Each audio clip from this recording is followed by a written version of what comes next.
राम नाम की महिमा ही कुछ ऐसी है कि इंसान तो इंसान, जानवर भी उनका नाम लेकर भवसागर से पार होना चाहते हैं।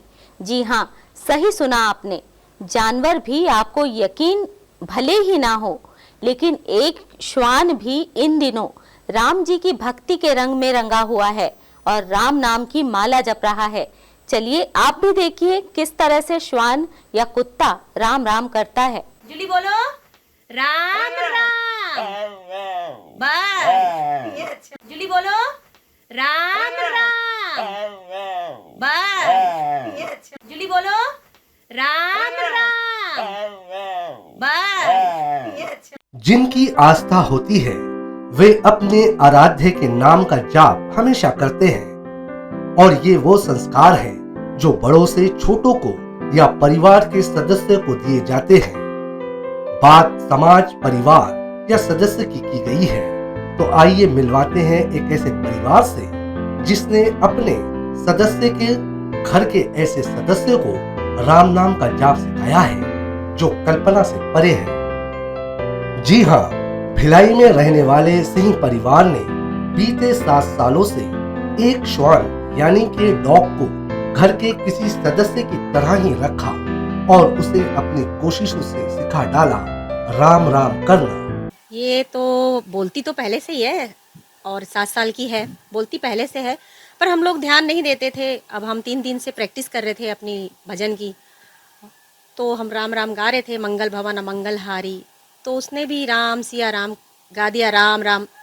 और हमने बोला कि वीडियो कैमरा लिया मोबाइल का और छोटा सा क्लिप बना दिया और उसे फेसबुक में डाल दिया, बस, और तो कुछ नहीं। तो ये उपास भी रहता है? हाँ, ये एकादशी उपास रहती है। हम लोग को भी नहीं पता था कि ये एकादशी उपास है, क्योंकि हम जब एकादशी जिस रोज़ थी, आज से 3-4 साल पहले, तो कुछ हमने सुबह दिया तो उसने खाया नहीं। फिर हमने दोपहर में दिया कि चलो नहीं खाइए, मन नहीं होगा, नहीं खाई। दोपहर को दिया, दोपहर को भी नहीं खाई। फिर शाम को दिया, शाम को भी नहीं खाई। जब रात हुआ तब उसने खाया, तब हमें एहसास हुआ कि शायद इसका भी उपवास था। तो तब से वो एकादशी उपास रहती है, जब भी एकादशी आती है वो खाना नहीं खाती है। डॉग का नाम जूली है और उसे एक सिंह परिवार ने सड़क से उठाया था और बीते 7 सालों से डॉग को परिवार का सदस्य मानकर पालन पोषण कर रहे हैं। डॉग जब राम राम कहने लगा, उसका वीडियो सोशल मीडिया पे डाला गया। सोशल मीडिया के वीडियो अब पूरे प्रदेश में वायरल हो रहे हैं। परिवार वालों का कहना है कि पेशे से हम संगीतकार हैं। राम नाम के साथ अक्सर यहाँ कई गाने भी गुनगुनाए जाते हैं, लेकिन कल पहली बार था जब हम खुद अचंभित रह गए। जूली हमारे यहाँ के एक तरीके से पारिवारिक मेंबर है तो श्वान कुत्ता, लेकिन हमारे पारिवारिक मेंबर की तरह है। शुरू से अभी 7 साल से वो हमारे साथ है। अब वो तो देखिए, प्रभु राम की इतनी शक्ति है कि उस ज़माने में भी पत्थर तैर जाते थे, पक्षी बोलने लगते थे त्रेता युग में।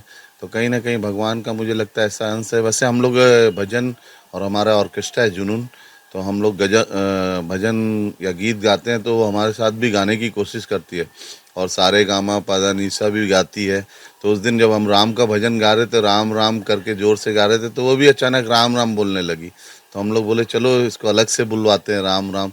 तो उसने इतना क्लियर बोला है राम राम, तो सुन के हमको भी बड़ा आश्चर्य लगा कि अरे ये राम राम एकदम बोल रही है। तो कहीं ना कहीं ये ईश्वर दिखाता है अपनी शक्ति कि मैं हूँ अभी भी इस पृथ्वी पर। परिवार का ये भी कहना है कि नवरात्र और एकादशी में जूली कभी मांस का सेवन नहीं करती। उन्होंने कहा कि हम जब राम राम का भजन गा रहे थे उसी समय जूली भी राम राम करने लगी। सीमा का कहना है कि जब भी एकादशी आती है तो जूली खाना नहीं खाती, एकादशी का उपवास रखती है। राम बस, जय Shri Ram. India town news के लिए दुर्ग से अतुल शर्मा की रिपोर्ट।